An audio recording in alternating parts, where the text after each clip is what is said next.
Muy bien, hoy vamos a continuar con el tema de la Iglesia.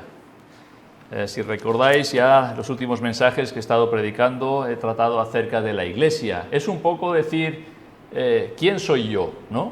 Pero a nivel colectivo, ¿quiénes somos nosotros? Como la Iglesia del Señor. Vimos como el Nuevo Testamento, a través de diferentes figuras, nos muestra cómo es la Iglesia. En primer lugar, vimos cómo la Iglesia es el cuerpo de Cristo. Es una metáfora en donde resalta la importancia de cada miembro, que cada miembro tiene en el cuerpo. La Iglesia como cuerpo de Cristo. Y absolutamente todos los creyentes somos importantes en la Iglesia, porque todos hemos sido comprados por el mismo precio. La sangre del Señor Jesucristo ha sido el precio de tu redención, de mi redención, de nuestra redención. Y cada persona que ha sido redimida por Dios es importante. Somos parte, yo creo que nos cuesta entender la implicación espiritual que eso tiene. Que somos parte del cuerpo de Cristo, de la Iglesia. En segundo lugar, estuvimos considerando la Iglesia como la esposa de Cristo. Otra figura que vemos en las Escrituras, la Iglesia como esposa de Cristo. Nos dice la Escritura que Jesús amó de tal manera a la Iglesia que dio su vida por ella. Y el apóstol Pablo exhorta a los maridos, cuando dice: maridos, amad a vuestras mujeres, así como Cristo amó a la Iglesia, que no es poca cosa. Y somos exhortados a amar a nuestras esposas, así como Cristo amó a la Iglesia. ¿Cómo amó Cristo a la Iglesia? Hasta el punto de dar su vida por ella. Y hoy vamos a ver la Iglesia como un edificio en construcción, todavía no concluido. Concluirá cuando el Señor venga a buscar a su Iglesia. Mientras tanto, esa Iglesia, ese edificio, se está construyendo, se está edificando. Y es otra figura que usa la Escritura para decirnos qué es la Iglesia, no solamente como el cuerpo de Cristo, no solamente como la esposa de Cristo, sino también como un edificio de Dios, la Iglesia. En el cuerpo, lo más importante es la cabeza. Eso es lo más importante. Podemos vivir quizás sin un miembro, sin un brazo, sin una pierna, pero no podemos vivir sin la cabeza. Lo más importante del cuerpo es la cabeza. La cabeza es quien dirige al cuerpo. Y así Cristo se nos presenta como la cabeza de la Iglesia y los creyentes como miembros de su cuerpo unidos a Él. Estamos unidos de tal forma al Señor Jesucristo que somos uno con Él. Nosotros somos el cuerpo, Él es la cabeza, Él es quien dirige, quien gobierna la Iglesia. En cuanto al matrimonio, la cabeza del matrimonio es el hombre. Y no por tozudez machista. Hoy te dirían eso, tú eres un machista, por decir que el varón es cabeza del matrimonio. No es tozudez machista, es diseño divino. Es tal y como Dios ha diseñado el matrimonio. De hecho, el matrimonio estuvimos viendo que es una figura de Cristo y la Iglesia, y quizás por eso, pienso, hay tantos ataques actualmente a lo que es el matrimonio. La unión de un hombre y de una mujer como figura de lo que es la unión de Cristo con la Iglesia. Y hoy parece que todos los dardos del enemigo van directo al matrimonio, directo a la familia, prácticamente buscar la ruina de nuestra sociedad, atacando los cimientos, ¿verdad?, de la familia, que es el matrimonio. Pero en el matrimonio, la cabeza del matrimonio es el hombre, por diseño divino, no porque yo lo diga, sino porque lo dicen las Escrituras. De la misma manera, Cristo es el esposo y la Iglesia es su esposa. Ya he mencionado de qué manera amó Cristo a la Iglesia al punto de dar su vida por ella. Cristo es el esposo resucitado y glorificado, pero no olvidemos que Él mismo fue el esposo crucificado por amor de su Iglesia. Y en un edificio, que es lo que vamos a considerar hoy, lo más importante que es Los cimientos, el fundamento, es lo más importante. Si te vas a hacer una casa, mira bien dónde la vas a edificar y cómo la vas a edificar. ¿Verdad? Ya nos habla la Escritura de aquel pasaje que el hombre necio en la arena edificó, ¿verdad? Y cuando vinieron vientos, lluvias y los torrentes arrasaron con todo. De hecho, hemos visto últimamente, ¿verdad?, estas inundaciones en Alemania. La fuerza, el ímpetu del agua lo arrastra todo. Qué importante es que realmente estemos fundados, estemos edificados, estemos bien cimentados sobre el fundamento de la Iglesia, que es Cristo. Es la base, es la parte más importante de la Iglesia. En estas tres figuras, tanto del cuerpo como del matrimonio, como de ese edificio, nos hablan de la importancia de Cristo y la estrecha relación que la Iglesia tiene con Él. La importancia de Cristo y la estrecha relación que la Iglesia tiene con Él. En Colosenses 3:16 nos dice: para que en todo tenga la preeminencia. Hablando del Señor Jesucristo. Cristo es la cabeza del cuerpo, la preeminencia. Cristo es el esposo, la Iglesia es la esposa, la cabeza del matrimonio es el esposo, Cristo. En un edificio, ¿qué es lo más importante? Lo hemos dicho, el fundamento, el cimiento. Y así el Señor Jesucristo es ese fundamento, ese cimiento, esa base sobre el que se ha edificado la Iglesia. Pero ahí vemos la preeminencia de Cristo en estas tres figuras que nos hablan de quiénes somos nosotros como redimidos, como Iglesia. Entonces vamos a ver tres cosas en tres pasajes de las Escrituras, donde vamos a ir viendo a Cristo como el fundamento de la Iglesia siendo edificada sobre el Señor Jesucristo, y después como esa Iglesia es una casa, un templo santo para el Señor. Muy bien, vamos a abrir nuestras Biblias en 1 Corintios, capítulo 3. Vamos a ver el primero de los pasajes, 1 Corintios, capítulo 3. Y los pasajes, los versículos en sí son del 9 al 17, pero antes me gustaría hacer un poquito de introducción en los versículos que preceden. 1 Corintios, capítulo 3. En este capítulo vamos a ver el fundamento de la Iglesia, al Señor Jesucristo como fundamento de la Iglesia. El apóstol Pablo está tratando con un problema que había en la Iglesia de Corinto. El problema que había en la Iglesia de Corinto y que aquí específicamente trata es el partidismo dentro de la Iglesia. Partidismo dentro de la Iglesia. Y recordáis, yo soy de Pablo, decían algunos. Otros decían, pues yo soy de Apolos, partidismo dentro de la Iglesia. Estaban poniendo sus ojos en los hombres, siervos de Dios, pero hombres, tan solo hombres. Y el apóstol Pablo les enseña quién es el único que merece la gloria, y lo hace primero con un ejemplo del campo, de la labranza, y después ese mismo ejemplo se centra en lo que es el edificio, que es lo que vamos a tratar. Versículo 6, capítulo 3 de 1 Corintios. Dice el apóstol Pablo: yo planté, Apolos regó, pero el crecimiento lo ha dado Dios. Yo planté, Apolos regó, pero el crecimiento lo ha dado Dios. Pablo llegó a la ciudad de Corinto con el Evangelio y algunos creyeron. Él fue quien plantó la semilla del Evangelio en aquella ciudad de Corinto. Y en 1 Corintios 15 nos dice que era el Evangelio que él anunciaba. Dice: primeramente os he enseñado, les dice Pablo a los corintios, primeramente os he enseñado lo que asimismo recibí, que es que Cristo murió por nuestros pecados conforme a las Escrituras, que fue sepultado y que resucitó al tercer día conforme a las Escrituras. Esto es el cimiento de la Iglesia, el Señor Jesucristo. El Señor Jesucristo es que murió. ¿Por qué? Por nuestros pecados.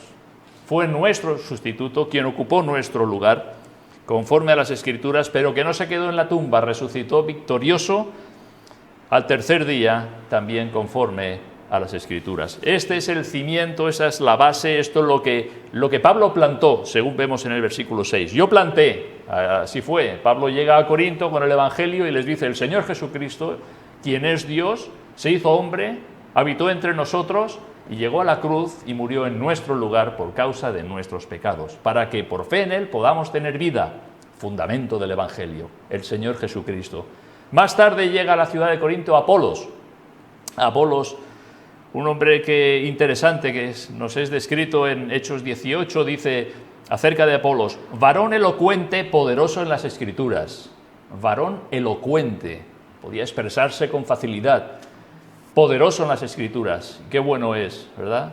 Seguramente este hombre podía demostrar a través del a través del Antiguo Testamento acerca de la persona del Señor Jesucristo. Él tuvo deseo, él estuvo en Éfeso, en la ciudad de Éfeso, y tuvo deseo de ir a Acaya, que es donde está Corinto, y los hermanos le animaron, y entonces incluso le recibieron, escribieron una carta a los hermanos en Corinto para que lo recibiesen, y nos dice la Escritura que llegado él allá fue de gran provecho a los que por la gracia habían creído. Él fue de gran provecho a los creyentes. Después de que Pablo había puesto el fundamento del Evangelio del Señor Jesucristo, llega Apolos y es de gran provecho. Él empieza a edificar, él empieza a regar la semilla que Pablo había plantado. Y nos dice que con gran vehemencia refutaba públicamente a los judíos, demostrando por las Escrituras que Jesús era el Cristo. Así que vemos a este Apolos, usado por el Señor, regando lo que Pablo había sembrado. Y entonces concluye este versículo diciendo: pero el crecimiento lo ha dado Dios. Esto es una tremenda realidad. Pablo llega a Corintios y les habla acerca del Señor Jesucristo y que la fe en Él es la que da salvación al alma, perdón de nuestros pecados y paz con Dios. Llega Apolos, este varón poderoso en las Escrituras, y es de gran provecho a los hermanos, y él edifica ¿sobre qué? Sobre el fundamento, él riega lo que Pablo había plantado. Y concluye el versículo: pero el crecimiento lo ha dado Dios. Esto es una realidad. A mi esposa y a mí este año nos ha dado por sembrar algunas semillas. Tenemos un huerto vertical. Sembramos, ya eran planté, ¿vale? Ya salían un poquito. Y nosotros vamos y regamos cada día. Y no hacemos otra cosa. Vamos, las miramos y regamos. Y no sabemos cómo, pero el crecimiento lo da Dios. Nosotros no estamos haciendo que aquello crezca, que salga un pepino, que salga un pimiento o un tomate. El crecimiento lo da Dios. Nosotros vamos y regamos. De la misma forma, Pablo está viendo así la obra del Evangelio. Yo planté con el Evangelio. Apolos regó, también con las buenas nuevas de la palabra de Dios, pero el crecimiento lo ha dado Dios. No sabemos cómo el Señor obra en el corazón de las personas, de la misma forma que yo no sé cómo una planta produce pimientos. No lo sé. Yo riego y veo que sale una flor y después sale un pimiento. El crecimiento lo da Dios. Nosotros no vemos la obra de Dios en el corazón de las personas, pero Dios obra en las personas. Lo que nosotros hacemos es como el apóstol Pablo, plantar y regar, no hacemos otra cosa. Nuestro hermano Javier quiere plantar con este compañero, quiere plantar cuando vaya de paseo. ¿Qué? El Evangelio, ¿verdad? Y qué bueno es que nosotros podamos plantar en la vida de las personas a nuestro alrededor el Evangelio, de llevar a las personas a Cristo, no es a nadie más ni a nada más que a la persona y obra del Señor Jesucristo. Y después el Señor puede usar a otra persona en la otra punta del mundo para que riegue aquella semilla que cualquiera de nosotros hemos sembrado. Pero el crecimiento, la obra, es de Dios. Versículo 7. Así que ni el que planta es algo, ni el que riega, sino Dios que da el crecimiento. Esta es una actitud humilde en el servicio del Señor. Fijaros el apóstol Pablo. Así que ni el que planta es algo, ni el que riega. No les dice: hermanos, Apolos regó, pero yo fui el que planté. Esa es una actitud orgullosa, muy humana. Yo fui el que llegué allí primero. Llegué allí con el Evangelio, y a los que Apolos ha ido regando, yo planté la semilla del Evangelio. No. Dice: así que ni el que planta, Pablo se está diciendo, ni el que planta es algo, ni Apolos el que riega, sino Dios que da el crecimiento. ¿Quién es el que lleva la gloria en la obra de Dios? Ni el que planta ni el que riega, sino Dios, que es el que obra en los corazones de las personas para salvación. Es Él el único digno de toda honra y gloria. Esto es una actitud humilde en el servicio del Señor. Lejos de gloriarse en lo que había hecho, reconoce que es el Señor el que obra en los corazones. Versículo 8 y 9. Dice, y el que planta y el que riega son una misma cosa, aunque cada uno recibirá su recompensa conforme a su labor. Porque nosotros somos, y aquí viene la frase, colaboradores de Dios, y vosotros sois labranza de Dios. ¿Vale? El que planta y el que riega son una misma cosa. ¿Qué quiere decir? No hay rivalidad. Una misma cosa. El Señor usa tanto a uno para plantar como a otro para regar. Son una misma cosa, siervos del Señor. Y dice, cada uno recibirá su recompensa conforme a su labor. Dios, el Señor, va a recompensar a cada uno, ¿verdad? De acuerdo a lo que haya hecho mientras estaba en el cuerpo, nos dice las Escrituras. Dice, así que nosotros somos, tanto Pablo como Apolos, colaboradores de Dios. Y vosotros sois labranza de Dios. Y ahora fijaros en la frase última del versículo, edificio de Dios. Aquí es cuando Pablo continúa con la enseñanza y ha hablado acerca de ese huerto, que él plantó, que Apolos regó, que Dios ha dado el crecimiento. Vosotros sois labranza de Dios. Y ahora dice edificio de Dios. Y es donde nos queremos centrar en esta parte, en edificio de Dios. Tanto Pablo como Apolos eran colaboradores de Dios. De la misma forma que todos aquellos que siembran la palabra de Dios en los corazones de las personas por medio de la predicación del Evangelio. No hay gloria en el ser humano. Toda la gloria es de Dios. Los corintios eran labranza de Dios, fruto de la predicación del Evangelio juntamente con la gracia de Dios en sus vidas. Y ahora Pablo, como digo, cambia la ilustración y del campo se pasa a la construcción de un edificio. Pero la enseñanza es la misma. Y ahora fijaros en el versículo 10. Conforme a la gracia de Dios que me ha sido dada, yo como perito arquitecto puse el fundamento y otro edifica encima. Pero cada uno mire cómo sobreedifica. ¿Veis? Ahora ha cambiado la ilustración. Yo como perito arquitecto, primero lo que hace es reconocer la gracia de Dios en su vida para la extensión del Evangelio. Dice, conforme a la gracia de Dios que me ha sido dada. ¿Recordáis cuando Pablo fue salvo por la gracia de Dios? El Señor dijo, instrumento escogido me es este. Instrumento, esa es la gracia de Dios. Y Pablo mismo dijo, por la gracia de Dios soy lo que soy. El Señor usó a Pablo de una manera extraordinaria para llevar el Evangelio. Y entonces dice, yo como perito arquitecto puse el fundamento. Un perito es un experto o entendido en algo. Eso es un perito. Tienes un golpe con el coche, no, es que tiene que pasar el perito. El perito, ¿qué hace? Viene y valora los daños. Esta reparación costará tanto. Un perito es que tienes un accidente o hay un reventón de agua en tu casa, la compañía de seguros envía ¿a quién? Al perito, para que valore a ver qué es lo que ha pasado y los daños que sube pues toda la reparación. Entonces un perito es un experto o entendido en algo.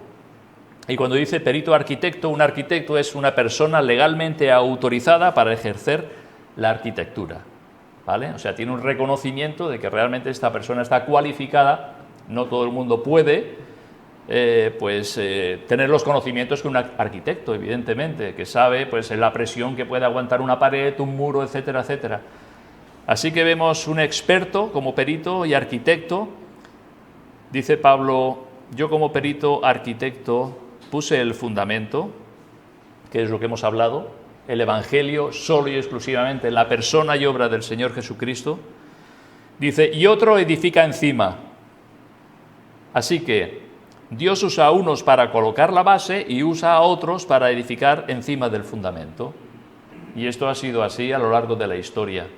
Cuando los creyentes van llevando el Evangelio de un lugar a otro, quizás a ti te ha tocado poner la semilla del Evangelio, poner la base del Evangelio al pensamiento, al corazón de una persona, y quizás pierdes de vista a esa persona, y en la otra parte del mundo porque esta persona ha viajado o lo que sea, conoce a otro que le sigue hablando del Evangelio, ¿verdad? Otro edifica encima, edifica sobre el cimiento, sobre la base, que es el Señor Jesucristo. Apolos edificó sobre el cimiento que Pablo había colocado, y en ello ha de haber armonía y continuidad. ¿Qué quiere decir con esto? Que fundamento solamente hay uno, que no puede llegar nadie a decir, no, esto no te sirve, esto que te han dicho de Cristo no es válido, entonces ya no es el Evangelio, es otro Evangelio, como dice la epístola de Gálatas, es otro Evangelio. Si Cristo no es el fundamento, no es es otro Evangelio, ¿verdad? Pero si Cristo es el fundamento, después otro viene y edifica encima sobre esa base. Dice, pero cada uno mire cómo sobreedifica. O sea, que no es uno el que edifica, ni dos, ni... Cada uno mire cómo sobreedifica.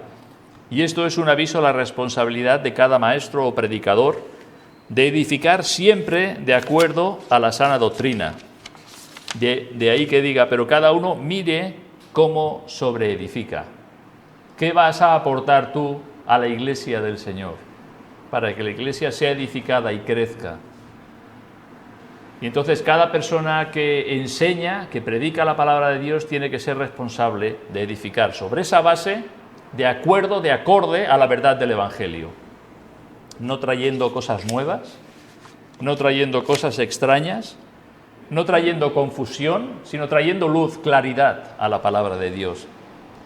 Versículo 11, porque nadie puede poner otro fundamento que el que está puesto, el cual es Jesucristo. Eso está bien claro, o debería de estar. Porque cualquiera que predica un evangelio sin Cristo es otro evangelio. Versículo 12 y 13 dice, y si sobre este fundamento alguno edificare oro, plata, piedras preciosas, madera, heno, hojarasca, la obra de cada uno se hará manifiesta, porque el día la declarará, pues por el fuego será revelada, y la obra de cada uno, cual sea, el fuego la probará. Muy bien, muchas veces se ha usado este pasaje para hablar de nuestras obras como cristianos. Si nosotros edificamos o aportamos oro, plata, piedras preciosas, cosas que resisten al juicio de Dios, al fuego, o cosas que son perecederas. Pero el énfasis en el pasaje es en cuanto a la enseñanza. El énfasis del pasaje es en cuanto a la enseñanza. Pablo puso el fundamento, Apolos edifica encima, y cada uno mire cómo sobreedifica. Eso es la enseñanza de la palabra de Dios. Entonces, la enseñanza que tiene como fundamento a Cristo edifica con materiales duraderos. Pero la enseñanza que no se fundamenta en Cristo, su fin es el ser consumida. Además nos dice, el día la declarará, el fuego la probará. Aquí vemos la tremenda responsabilidad que es edificar de acuerdo a la sana doctrina, de acuerdo a la verdad del Evangelio. Porque llegará un día en que todo saldrá a la luz, ¿verdad? El día la declarará y el fuego la probará. Si permaneciere la obra, versículo 14, de alguno que sobreedificó, recibirá recompensa. Si la obra de alguno se quemare, él sufrirá pérdida, si bien él mismo será salvo, aunque así como por fuego. ¿No sabéis que sois templo de Dios y que el Espíritu de Dios mora en vosotros? Esta es una realidad individual de todo creyente, pero sobre todo en este contexto es una realidad en cuanto a la Iglesia del Señor. La Iglesia del Señor es el templo de Dios. Dios por su Espíritu habita en los creyentes. Los creyentes somos el templo de Dios en la tierra. Y versículo 17, fijaros, dice, si alguno destruyere el templo de Dios, Dios le destruirá a él, porque el templo de Dios, el cual sois vosotros, santo es. Esta es una advertencia también a los falsos maestros, cuya doctrina no está edificada sobre Cristo. Aquel que cause daño a la Iglesia del Señor, se las tendrá que ver con el Señor de la Iglesia. Si alguno destruyere el templo de Dios, Dios le destruirá a él. Si Dios ama a la Iglesia, Dios dio lo más valioso que tenía, que era el Señor Jesucristo, para redimirnos. Dios ama a la Iglesia. Y aquel que cause daño a la Iglesia del Señor se las tendrá que ver con el Señor de la Iglesia. Porque Dios es un juez justo. Y llegará un día que todo será justamente juzgado. Así que hemos visto en este pasaje el fundamento de ese edificio, que es la Iglesia, el Señor Jesucristo. El segundo pasaje que vamos a ver está en Efesios capítulo 2. Efesios capítulo 2.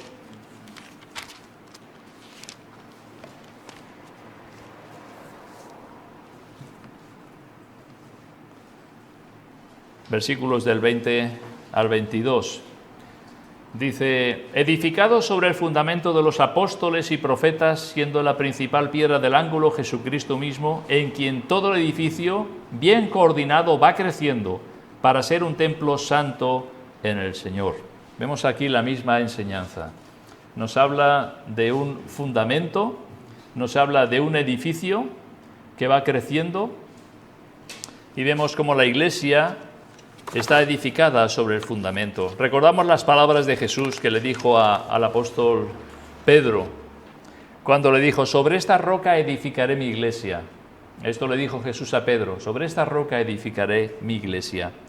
Y la roca fue la confesión que Pedro hizo por revelación divina, cuando le dijo: tú eres el Cristo, el Hijo del Dios viviente. Sobre esta roca, sobre esta confesión, edificaré mi iglesia. La iglesia, gracias a Dios, no está fundada sobre un hombre, está fundada sobre el Señor Jesucristo. En Efesios 2, Pablo está hablando de la gracia de Dios a lo largo de todo el capítulo, y nos aclara un misterio que por muchos años había estado oculto. Mira, el misterio lo encontramos en el capítulo 3 y versículo 5. Dice: misterio que en otras generaciones no se dio a conocer a los hijos de los hombres, como ahora es revelado a sus santos apóstoles y profetas por el Espíritu. Y este es el misterio: que los gentiles son coherederos y miembros del mismo cuerpo y copartícipes de la promesa en Cristo Jesús por medio del Evangelio. ¿Cuál es el misterio? El misterio es que tanto judíos como gentiles tienen cabida en la Iglesia del Señor. Los judíos por muchos años habían sido el pueblo escogido de Dios, ellos habían recibido las promesas, ellos habían tenido los profetas, ellos esperaban al Mesías. Los gentiles no esperaban a ningún Mesías. Y los gentiles estaban como apartados. Y entonces ese misterio ahora era revelado. Ahora lo podían entender, que tantos como judíos como gentiles venían a formar parte de la Iglesia, porque Jesús había dado su vida para salvarlos. Nos dice en el 2.14: porque Él es nuestra paz, que de ambos pueblos, ¿qué pueblos? Judíos y gentiles, hizo uno, tanto de judíos como gentiles, hizo uno, derribando la pared intermedia de separación, aboliendo en su carne las enemistades, la ley de los mandamientos expresados en ordenanzas, para crear en sí mismo de los dos un solo y nuevo hombre, haciendo la paz. Fijaros, para crear en sí mismo, en la persona del Señor Jesucristo, para crear en sí mismo de los dos, de judíos y gentiles, un nuevo hombre. Ese nuevo hombre, ¿quién es?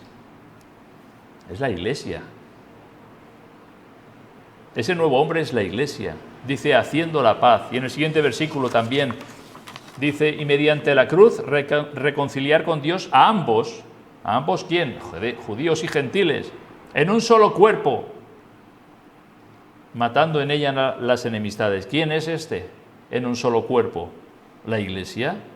Es la Iglesia. Y ese misterio había estado oculto por muchos años, y fue difícil o costoso el poder entender y comprender que los gentiles también eran parte del pueblo de Dios.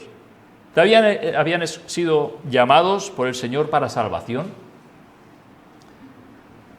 Y entonces en el versículo 19 les dice: así que ya no sois extranjeros ni advenedizos, sino conciudadanos de los santos y miembros de la familia de Dios. Esto le escribía el apóstol Pablo a los gentiles. Estas palabras que seguramente fueron de gran bendición a aquellos que habían creído en Cristo. La gracia de Dios les había hecho partícipes de todas las bendiciones espirituales, hasta el punto de llegar a ser miembros de la familia de Dios. Ya no sois extranjeros ni advenedizos. Advenedizos es lo que vienen de fuera, de otro lugar. Advenedizos han venido de otro lugar. Ya no sois extranjeros ni advenedizos, sino conciudadanos de los santos y miembros de la familia de Dios. En Juan, recordáis aquel versículo, a los que creen en su nombre les dio potestad de ser hechos hijos de Dios. Y entonces el versículo 20 nos habla de ese edificio, edificado sobre el fundamento de los apóstoles y profetas, siendo la principal piedra del ángulo Jesucristo mismo. Aquí vemos cuál es el fundamento sobre el que se edifica la Iglesia, y no es otro que el Señor Jesucristo. Él es la piedra angular, esa piedra principal, esa piedra que marcaba 3 líneas. Una piedra angular marca 3 líneas. Tú colocas una piedra y te marca la pared irá para allá, la pared irá en la otra dirección y la pared irá para arriba. Él es la piedra más importante, es la piedra angular. El Señor Jesucristo. Y luego lo veremos en el siguiente pasaje, como Él es la piedra escogida y preciosa. En Primera de Pedro nos lo dice. Y entonces nos dice en el versículo 21, Efesios 2, en quien todo el edificio, bien coordinado, va creciendo para ser un templo santo en el Señor. Ese edificio, que es la Iglesia, dice bien coordinado. ¿Qué es coordinar? Coordinar dice unir 2 o más cosas de manera que formen una unidad o un conjunto armonioso. Es preciosa la descripción esta. Unir una o 2 más cosas de manera que forme una unidad y un conjunto armonioso. Cada edificio tiene su fundamento y viene a estar tan unido que son una sola cosa. Un edificio está unido al fundamento, de la misma forma que una cabeza está unida al cuerpo, ¿verdad? Son una sola cosa. También coordinar es dirigir y concertar varios elementos. La dirección en una construcción es imprescindible. Que haya coordinación y orden son fundamentales para que una obra avance. Así la Iglesia debe de estar sujeta al Señor de la Iglesia y obedecer las directrices de su palabra. Cuando alguien planifica, organiza pues una construcción, seguramente habéis visto estas grandes construcciones que hacen los chinos, que te dicen en 24 horas hemos levantado un hospital. ¿Eso cómo ha sido posible? Coordinación, pero una coordinación extrema. Que cada persona esté en su lugar haciendo el trabajo que tiene que hacer y que el material esté a punto cuando sea necesario para usarlo. ¿Cuándo hay falta de coordinación?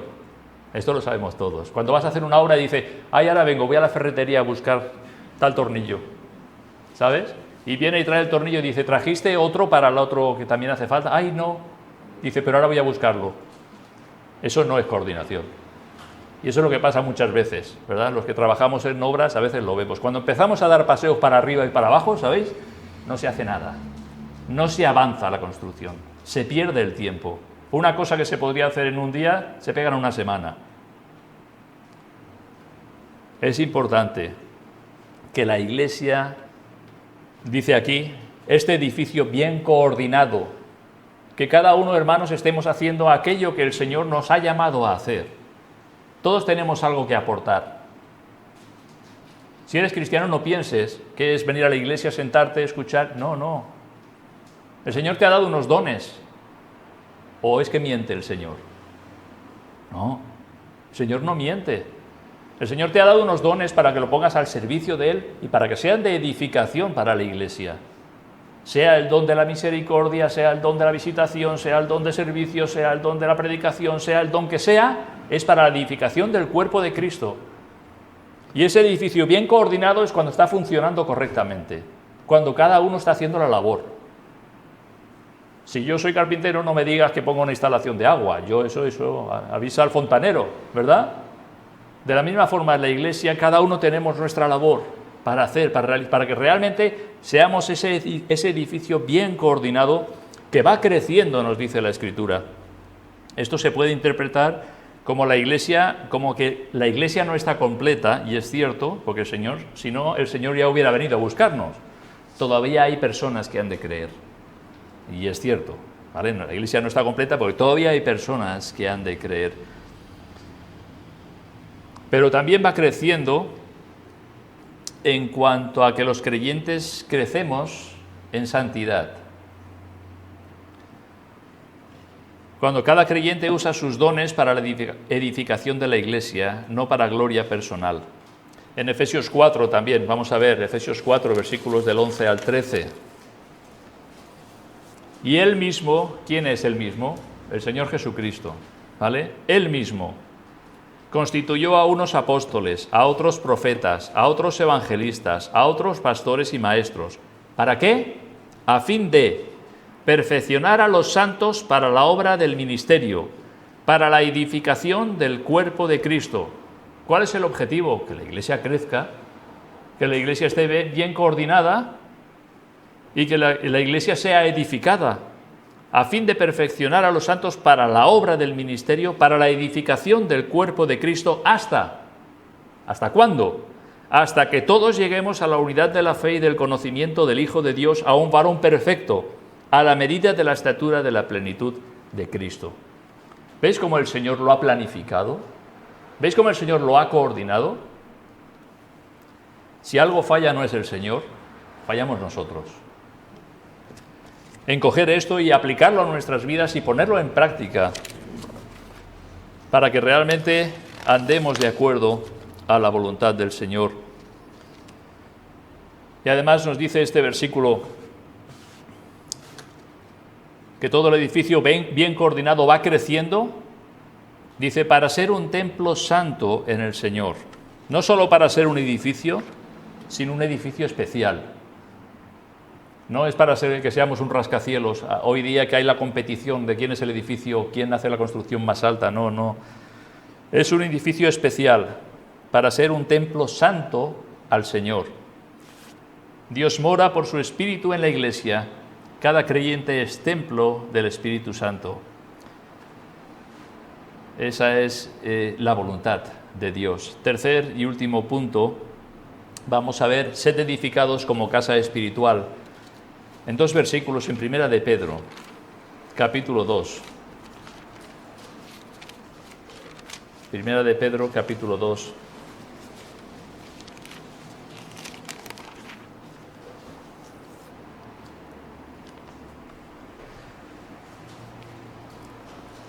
Versículos 5 y 6.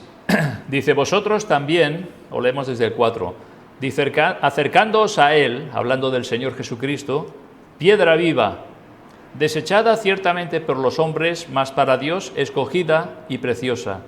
Vosotros también, como piedras vivas, sed edificados como casa espiritual y sacerdocio santo, para ofrecer sacrificios espirituales aceptables a Dios por medio de Jesucristo. Muy bien, vemos al Señor Jesucristo. Él es la piedra viva, Él es el Dios eterno. Él es aquel que fue rechazado por el pueblo de Israel. Él fue desechado. A lo suyo vino, leemos en Juan capítulo 1, y los suyos no le recibieron.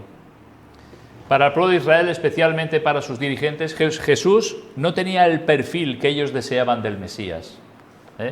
Hoy cuando buscas trabajo, ellos tienen su... ¿Cuál es el perfil que buscamos? ¿Vale? Queremos una persona que sea así, que sea asá y que tenga estas cualidades, estas características, el perfil. Y en base a ese perfil, pues el currículum va avanzando y o te dan el trabajo o no te dan el trabajo. A veces te pueden decir, es que no das el perfil.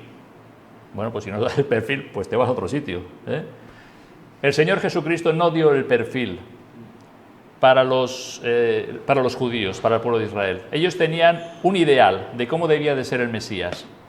Ellos querían un líder político y militar que liberara al pueblo de Israel de la opresión de Roma, y Jesús vino a ellos como la luz del mundo. Vino a ellos como el agua de vida. Vino como el pan de vida. Y el pueblo de Israel miraba el perfil, dice no, esto no es lo que nosotros queremos, este no es el Mesías que nosotros esperamos. Ellos despreciaron al Señor Jesucristo y todo lo que Cristo era. Y Cristo fue para ellos no una piedra escogida y preciosa, sino una piedra de tropiezo y roca que hace caer. Esto es el Señor Jesucristo, pero para todos aquellos que rechazan la gracia de Dios. Es una piedra de tropiezo y roca que hace caer. ¿Por qué? Porque voluntariamente desprecian al Señor Jesucristo. No les da el perfil. El Cristo que tú me dices, el Cristo que tú me anuncias, no encaja con lo que yo creo que tiene que ser. Es que yo creo que tiene que ser así, ¿vale? Y cada uno pues tiene su perfil. Ellos despreciaron al Señor Jesucristo y entonces para ellos Cristo es piedra de tropiezo y roca que hacen caer. ¿Y ellos qué es lo que reciben? Reciben pues el fruto del deseo de sus corazones. Quien desprecia a Cristo va a una condenación eterna. No hay más. A Cristo lo recibes o como Señor o como juez. Tú escoges. Y esta es una tremenda realidad. Como Señor o como juez. Aquellos que lo rechazan se encontrarán al Señor como juez. Estarán un día delante de Él. Mas para Dios, nos dice, esta piedra es escogida y preciosa. No hay nada ni nadie en todo el universo más valioso para Dios el Padre que el Hijo. En su obediencia, en su sacrificio, en su humildad. Y por tanto es digno de toda la gloria. El Padre se deleita en el Hijo. En Él tiene toda su complacencia. Y luego en Filipenses vemos, dice, y toda lengua confesará que Jesucristo es el Señor para gloria de Dios Padre. Así que unos desechan esa piedra, la desechan y se convierte en piedra de tropiezo y roca que hace caer, porque desprecian al Señor Jesucristo. Pero para Dios, el Señor Jesucristo, para el Padre, es una piedra escogida y preciosa.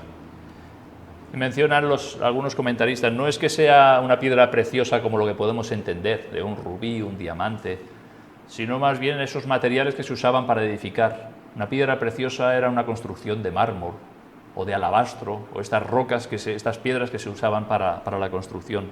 Para Dios es una piedra escogida y preciosa. Versículo 5. Vosotros también, como piedras vivas, vosotros también como piedras vivas. Dice, en algunos casos, los creyentes, los cristianos, despreciados en muchos países, perseguidos, ignorados, como lo fue Jesús. Pero para Dios somos sus hijos por medio del Señor Jesucristo. Dice, sed edificados como casa espiritual. Esa casa espiritual que es la Iglesia, que crece fundada sobre la persona del Señor Jesucristo. Somos piedras vivas por la fe en Jesús, pero no como un montón de piedras o como piedras desparramadas, sino piedras que forman un edificio, una casa espiritual. No hace mucho dimos un paseo con mi esposa por un lugar aquí en Olot que están rehabilitando una masía, una casa de payés. Está la casa allí, bueno, y al lado hay un montón de piedras. Digo, fíjate, estas piedras son un montón de piedras. Estas piedras puestas allí forman una casa, un edificio. Fuera de lugar son un montón de piedras. Esto lo habrás podido comprobar si te has acercado a algún castillo, ves las ruinas, ves piedras, pero esas piedras son piedras. Pero cuando esas piedras son colocadas en su lugar, cómo cambia la cosa. Y así los cristianos debemos de ser, piedras colocadas no piedras desparramadas, no piedras tiradas por aquí ni por allá, ni amontonadas, no, piedras colocadas en ese edificio sobre el fundamento que es el Señor Jesucristo. Y entonces conformamos ese templo santo al Señor, esa iglesia del Señor. Dice, y sacerdocio santo para ofrecer sacrificios espirituales a Dios por medio de Jesucristo. No solo formamos parte de la estructura, sino que tenemos el privilegio de servir a Dios por medio del Señor Jesucristo. Nos habla del sacrificio. Y tenemos esos 3 pasajes que nos hablan, ¿no? Romanos 12, presentar vuestros cuerpos como un sacrificio vivo, santo, agradable a Dios. En Hebreos 13 nos dice, ofrezcamos siempre a Dios por medio del sacrificio de alabanza, es decir, fruto de labios que confiesan su nombre. Y también en Hebreos 13, 16, y de hacer bien y de la ayuda mutua no os olvidéis, porque de tales sacrificios se agrada Dios. Así que no solamente formamos parte de ese edificio, sino que también tenemos el privilegio de servir a nuestro Dios, ofreciendo esos sacrificios que son de olor grato delante de tu presencia. Ya concluyo. Hemos visto la Iglesia como ese edificio de Dios, cuyo fundamento es Cristo. Vimos la Iglesia como el cuerpo de Cristo y Él como cabeza del cuerpo. Y también vimos a Cristo como el esposo y la Iglesia como su esposa. 3 figuras que nos hablan de la realidad de qué es lo que somos, como creyentes, como la Iglesia. En todo ello concluimos que estamos unidos a Cristo y somos lo que somos en Él. Estamos unidos a Cristo. Que Cristo tiene la preeminencia como fundamento, como esposo y como cabeza. Que tenemos una responsabilidad como edificio, como esas piedras vivas, como esposa y como cuerpo, y que Dios capacita a cada creyente por medio de dones espirituales para poder servirle, ser de edificación para los demás y poder ofrecer a Dios sacrificios que sean gratos delante de su presencia. Pues lo dejamos aquí, que el Señor os bendiga.